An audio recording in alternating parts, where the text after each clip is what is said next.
নমস্কার, বাংলা বাজারে সবাইকে স্বাগত। আমি অনিকেত চট্টোপাধ্যায় আবার হাজির আমাদের অনুষ্ঠান মতামত নিয়ে, এবং আজকের শীর্ষক মোদিজি নিশ্চিন্তে থাকুন, বিরোধীরা আপনাকে সরাতেই চায় না।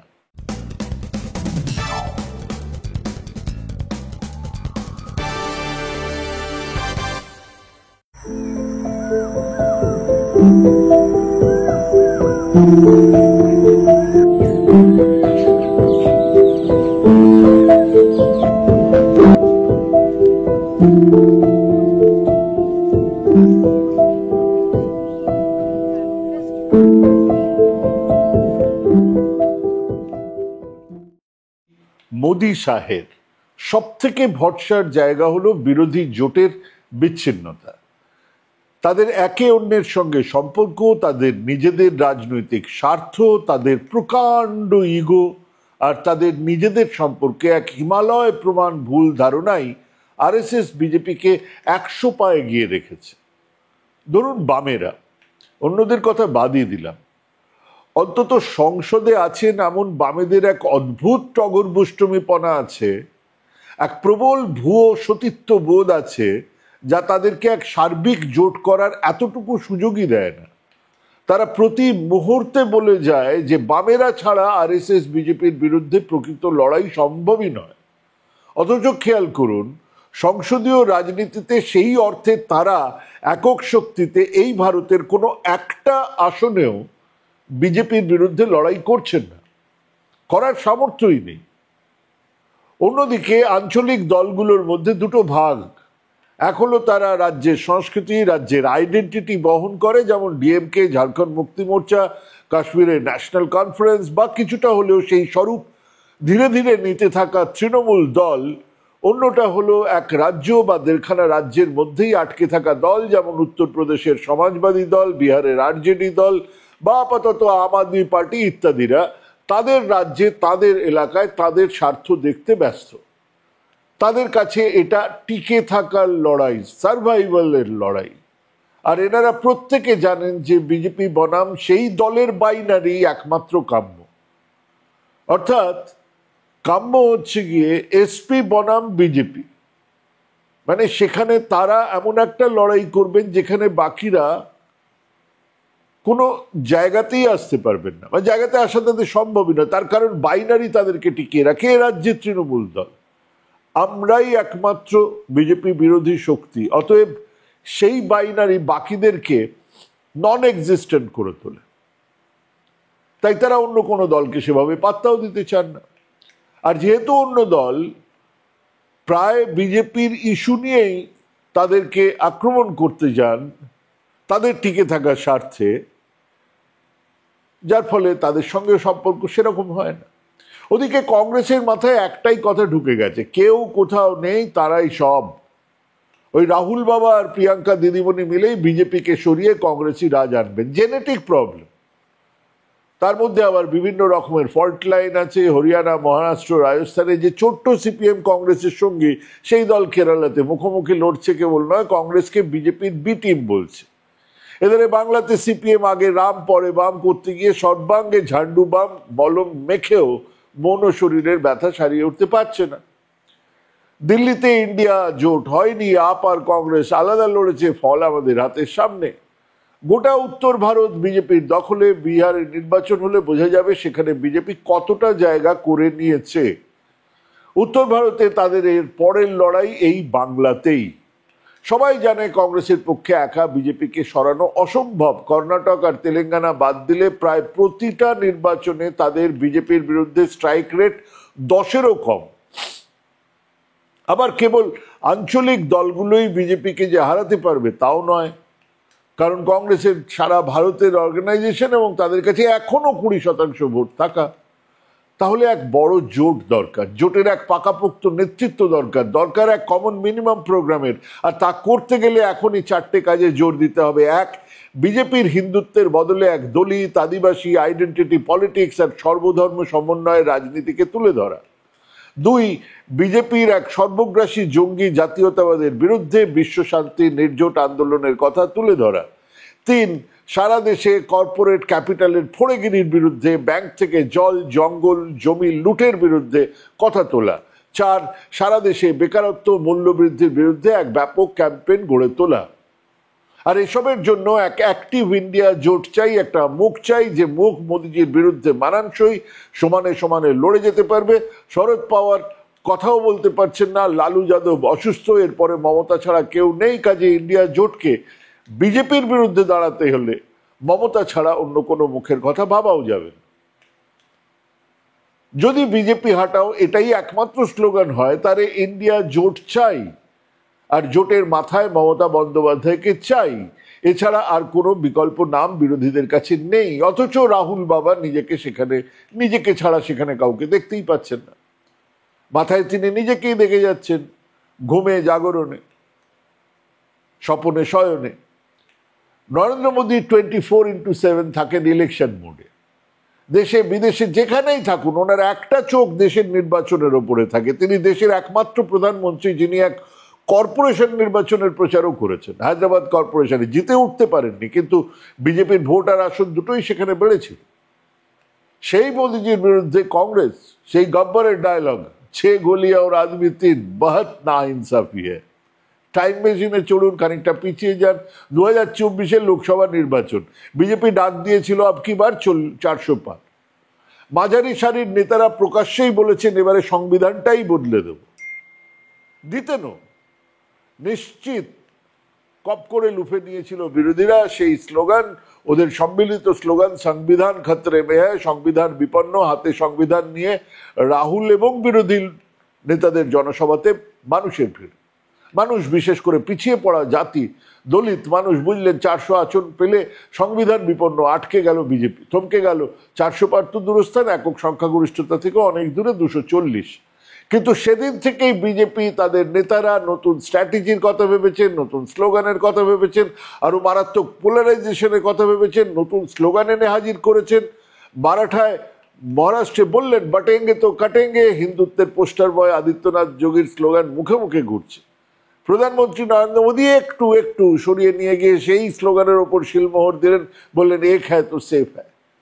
পেঁয়াজের সাপোর্ট প্রাইস না থাকার ফলে বিদর্ভে ধস নেমেছিল লোকসভার সময়, এবারে সোয়াবিন সাপোর্ট প্রাইস এসে গেল, টাকা বাড়লো। ওদিকে লড়কি বাহিন এসে গেছে। লড়কি বাহিন আমাদের এখানকার যে টাকা দেওয়া, মহিলাদের সরাসরি টাকা দেওয়া, সেই সেই সেই ব্যাপারটা তারা কপি করেছেন। আগে তারা বিরোধিতা করছিলেন, কেন এগুলো দেওয়া হবে, এ সমস্ত রেওড়ি ওনারা নিজেরা দিতে শুরু করে দিলেন। মধ্যপ্রদেশের কাজে দিয়েছে লড়কি বাহিন, মহারাষ্ট্রেও এসে গেল। ওসব রেওড়ি ইত্যাদির বাওয়াল বাংলার জন্য রাখা আছে। এখানে আমাদের কাঁথির খোকাবাবু সেই সমস্ত কথাবার্তা বলবেন। এবং 3 দলের মসৃণ আসন সমঝোতা হয়েছিল মহারাষ্ট্রে, আমরা জানি। আইসিং অন দ্য কেক, যে সমস্ত সমঝোতাটাই একেবারে ঠিকঠাক। আসল খেলাটার কন্ট্রোল নিতে নামলেন আরএসএস, নাগপুরের আরএসএস, সেখানকার হেডকোয়ার্টার, তারা এবারে নামলেন।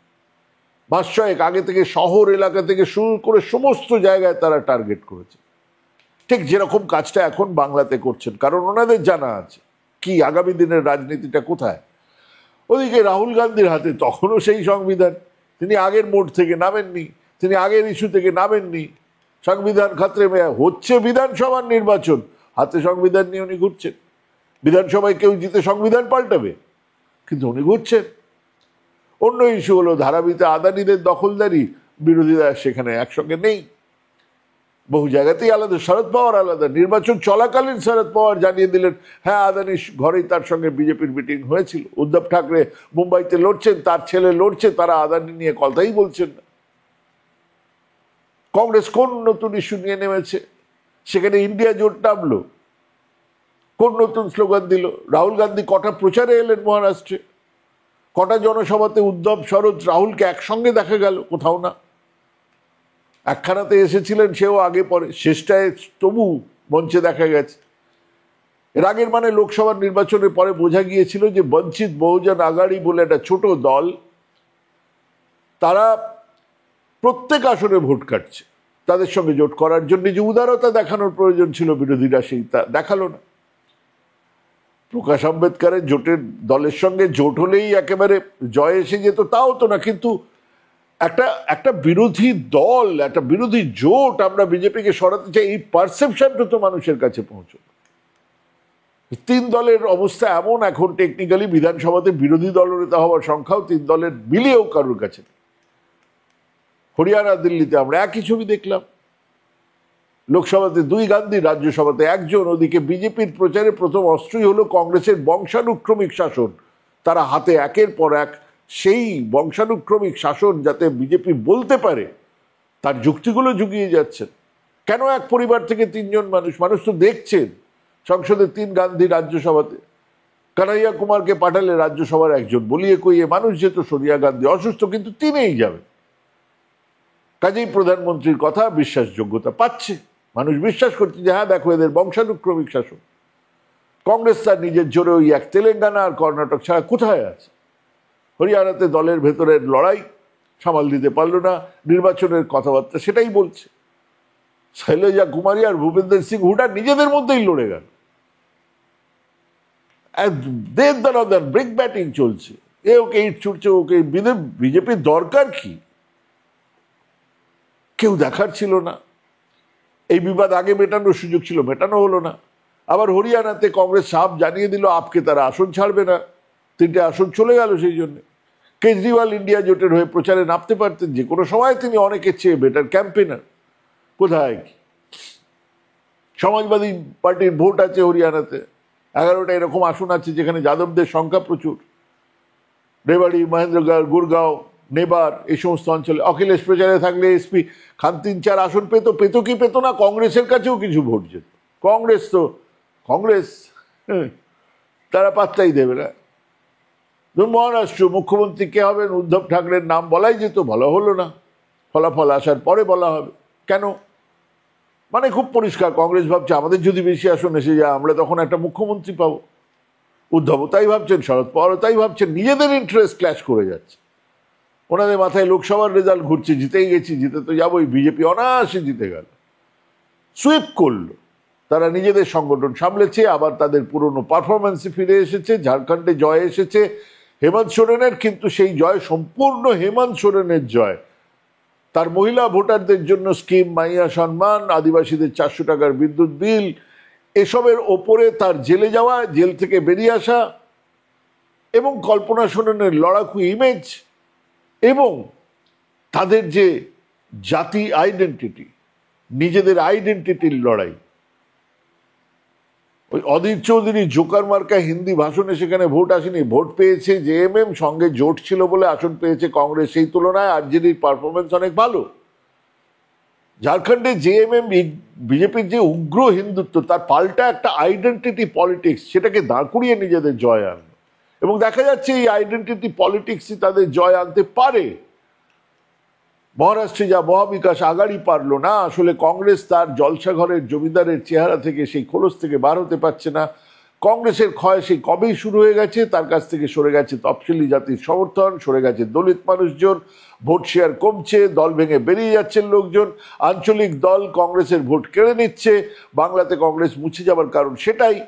এবং বিজেপিকে আটকানোর জন্য সমাজবাদী দল বা কমিউনিস্টরা বা আঞ্চলিক দল পাশে এসে দাঁড়ালেও কংগ্রেসের মনে হয়েছে এটা তাদের বাধ্যবাধকতা থেকে করছে, টেকেন ফর গ্রান্টেড, আমাদেরকে তোমাদের সমর্থন করতেই হবে। কাজেই সেটাও আর এক সমস্যা। জাতীয় স্তরে কমিউনিস্টদের শর্তহীন সমর্থন আছে, কিন্তু সেই কমিউনিস্টরাই তাদের শেষ দুর্গ সামলাচ্ছেন ওই কংগ্রেসের বিরুদ্ধেই লড়ে, সব মিলিয়ে সেখানেও জট। দেশের মানুষের কাছে অনেক বড় সমস্যা মূল্যবৃদ্ধির সমস্যা, বেকারত্বের সমস্যা, আদিবাসী জল জঙ্গল জমিনের সমস্যা, দলিত গরিব মানুষের জীবনের মান উন্নয়নের সমস্যা। সেসব হয়ে উঠতে পারে বিরোধী জোটের কাছে বড় ইস্যু। ইন্ডিয়া জোটের নেতারা একবারও সেই ইস্যু নিয়ে রাস্তায় নেমেছেন, একটাও র্যালি দেখেছেন সবাই মিলে রাস্তায়। সবচেয়ে গুরুত্বপূর্ণ ব্যাপার হলো সেই সেপ্টেম্বর 23-এ ইন্ডিয়া জোটের 16 জনের কমিটি তৈরি হয়েছিল 2023-এ, 2025 চলে এসেছে। জয়েন্ট কোঅর্ডিনেশন কমিটি তৈরি করা হবে বলা হয়েছিল, কিচ্ছু হয়নি। একটা জোট তৈরি হলো যার সভাপতি নেই, কনভেনর নেই, জোটের কোনো বৈঠক নেই, সম্মিলিত কোনো প্রোগ্রাম নেই। কেন? কারণ কংগ্রেস মনে করে তারাই নেতৃত্ব দেবে। আর ঠিক তাই, কখন আর কোথায় তারা ইন্ডিয়া জোটের কথা বলছে? সংসদে বলছে, যেখানে তারা সংখ্যায় 99, সেখানেও ভাবটা গুরু ঠাকুরের। সেই ৭৭-এর পর এই জোট রাজনীতি শুরুয়াতটা দেখুন। 1989-এ ৭৭-এ জয়প্রকাশ ছিলেন মাথার ওপরে। 1989-এ কংগ্রেসকে তাড়ানোর জন্য জোট হলো, ন্যাশনাল ফ্রন্ট, পেছনে থাকলো বিজেপি সামনে আসেইনি। সামনে কে ছিলেন? ভিপি সিং সেনকে অনায়াসে আদবানি বা অটল বিহারী বাজপেয়ী বলতেই পারতেন না আমরা থাকবো, ওনারা পেছনে থাকলেন, আগে কংগ্রেস তো সরুক তারপরে বুঝবো। ভিপি সিংকে প্রধানমন্ত্রী মুখ করা হলো। জনসংঘের ঘাঘুর লোকজনেরা, বিজেপির নেতারা, আরএসএস, তারা জানতো যে কংগ্রেস চলে যাবে, তারপরে আমরা মাঠে নামবো। সেই ন্যাশনাল ফ্রন্টের চেয়ারম্যান কে ছিলেন? বিজেপির কেউ না, এনটি রামারাও, অবিভক্ত অন্ধ্রপ্রদেশের 42টা আসন, সেই রাজ্যের মুখ্যমন্ত্রী চেয়ারম্যান। অত বড় বড় নেতা থাকার পরেও N T Ramarao chairman. 96 United front, এবারে বিজেপির বিরুদ্ধে বাকি সমস্ত দলের লড়াই। দেবেগৌড়া গুজরালের প্রধানমন্ত্রীত্বের সময় কে ছিলেন ইউনাইটেড ফ্রন্টের চেয়ারম্যান? চন্দ্রবাবু নাইডু, সেই অন্ধ্রপ্রদেশের। সেখানেও বিজেপির কেউ নয়, না কংগ্রেসের কেউ নয়, কংগ্রেসের কেউ নয় বলেই সেই জোটটা তৈরি হয়েছিল। চেয়ারম্যান চন্দ্রবাবু নাইডু। 1998 বিজেপির এনডিএ জোট তৈরি করছে। সবাই জানে সরকার হলে তো প্রধানমন্ত্রী অটল বিহারী হবে, কিন্তু এনডিএর কনভেনার কে? সমতা দলে, ততদিনে সমতা দল হয়ে গেছে জর্জ ফার্নান্ডিজ, পরে দলের নাম জেডিইউ। তিনি অসুস্থ হলেন, কে নিলেন দায়িত্ব? বিজেপির কেউ এলেন না, শরদ পাওয়ার এলেন, শরদ যাদব এলেন। শরদ যাদব তখন কনভেনার। মোদী ক্ষমতায়, ওই এনডিএর কনভেনারকে চন্দ্রবাবু নাইডু। যতদিন না তিনি নিজেই ছেড়ে দিচ্ছেন, এটাকে জোট বলে, এভাবেই জোট চলে। মানে কার বেশি আছে সেটা নয়, কাকে রাখলে আমি পেছন থেকে স্টিয়ার করবো, আমি পেছন থেকে স্টিয়ারিংটা ধরে থাকবো, আমি দেখাবো, আমি চাইবো কোন দিকে যায়।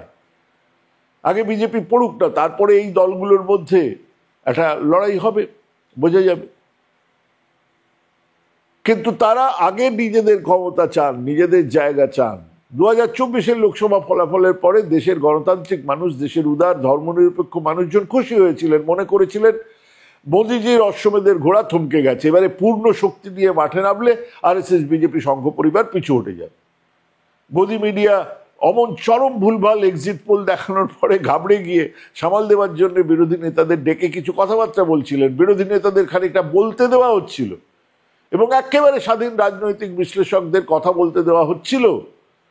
তো সেখানেই বেশ কয়েকজন বলছিলেন হিন্দুত্বের অস্ত্র ব্যবহার করার পরেও বিজেপি যখন সাফল্য পেল না, প্রধানমন্ত্রী নিজে মঙ্গলসূত্র কেড়ে নেওয়া হবে এরকম গোছের প্রচার করার পরেও যখন বিজেপি একক সংখ্যাগরিষ্ঠতা পেল না, কাজেই এরপর বিজেপি হিন্দুত্বের এজেন্ডা ছেড়ে দিয়ে গুড গভর্নেন্স, বেকারত্বের সমাধান, আর্থিক উন্নতি, বিকাশ ইত্যাদির দিকে জোর দেবে। অনেকে একমত হয়েছিল এই কথাগুলোর সঙ্গে। আমরা বাংলা বাজারে জোর দিয়ে বলেছিলাম আরো বড় উগ্র হিন্দুত্বের ইস্যু তুলে রাজনীতি চলবে, বিজেপি আবার তার সবটুকু ক্ষমতা দিয়ে মাঠ দখল করার চেষ্টা করবে, আহত বাঘ আরো বেশি ক্ষিপ্রতার সঙ্গে আক্রমণ করে। সংঘের 100 বছর পূর্তি হবে 2025-এ, কাজেই তারা আরো জোর দিয়ে এই বছর সেপ্টেম্বর আরো জোর দিয়ে হিন্দু রাষ্ট্রের কথাটাই বলবে। আমরা বলেছিলাম, একেবারে তাই হয়েছে। বিজেপি এবং সংঘ পরিবার সমস্ত বিভেদ ভুলে একসঙ্গে মাঠে নেমেছেন এবং সাম দাম দণ্ড ভেদ কোনো অস্ত্র তারা বাদ দিতে চাইছেন না। মাঠে টাকা ছড়াচ্ছেন, ইডি সিবিআই লেলিয়ে দিচ্ছেন, হিন্দুত্বের ইস্যুগুলো নতুন করে সামনে আসছেন। চুলোর ধরে গেছে প্লেসেস অফ ওয়ার্শিপ অ্যাক্ট, তারা নতুন করে কাশী, মথুরা, সম্বল, আগ্রা, আজমের শরীফকে সামনে রেখে আবার উত্তর ভারতে সর্বত্র মন্দিরে হি বানায়েঙ্গে শুরু করবেন। আর কদিনের মধ্যে সেটা আরো ছড়িয়ে যাবে, সেই প্রোগ্রামও আমরা দেখতে পাবো। অন্যদিকে আমরা বলছিলাম ইন্ডিয়া জোট এই জয়ে উল্লসিত হবে, আরো দৃঢ় হবে, তাদের ঐক্য তারাও বুঝবেন, কোথায় কোনখানে ফাটলগুলো আছে সেগুলোকে তারা মেরামত করার কাজে হাত দেবেন। আমরা ভুল বলেছিলাম, কচু পোড়া হয়েছে। ইন্ডিয়া জোট এখন হেডলেস চিকেনের মতন ঘুরে বেড়াচ্ছে। একটা জোট, তার মাথা নেই, হাতে সময় নেই, কিন্তু বিরোধী নেতাদের দেখে তা একবারও মনে হচ্ছে না। কাজে কে কি চাইলো তার উপরে ভিত্তি করে নয়, আপাতত বিরোধী জোটের যা হাল তাতে মনে হচ্ছে এই জোটের অবিচুয়ারি স্মৃতি গাথা লেখার সময় এসে গেছে। ইন্ডিয়া জোট ইতি ওং গঙ্গা। কংগ্রেস মনে করে তাদেরকেই লড়তে হবে, তাদেরকেই স্বাধীনভাবে দাঁড়াতে হবে, তাই কংগ্রেস রাজ্যে রাজ্যে পদযাত্রার ডাক দিচ্ছে। এই বাংলাতেও আসছেন রাহুল গান্ধী। বামেদের কিচ্ছু করার নেই, তারা নিজেদের কেরালার ক্ষমতা বাঁচাতে ব্যস্ত, শেষ দুর্গ। আঞ্চলিক দল তাদের সীমিত সামর্থ্য নিয়ে মুখোমুখি বিজেপির, কিন্তু তাদের নিজেদের লড়াই আছে। এরপর দেশ জোড়া বিজেপি বিরোধী জোটের কোনো চিহ্ন আপনাদের চোখে পড়েছে? কোনো চিহ্ন আমার তো পড়ছে না। আর সেটাই আরএসএস বিজেপির কাছে আপাতত সব থেকে স্বস্তির খবর। কথাগুলো আমরা ভাবছি, আমি ভাবছি, আপনারাও ভাবুন, সবাই ভাবুন, ভাবুন ভাবুন, ভাবতে থাকুন, ভাবা প্র্যাকটিস করুন। আজকের মতামত আপাতত এখানে শেষ করলাম। নমস্কার।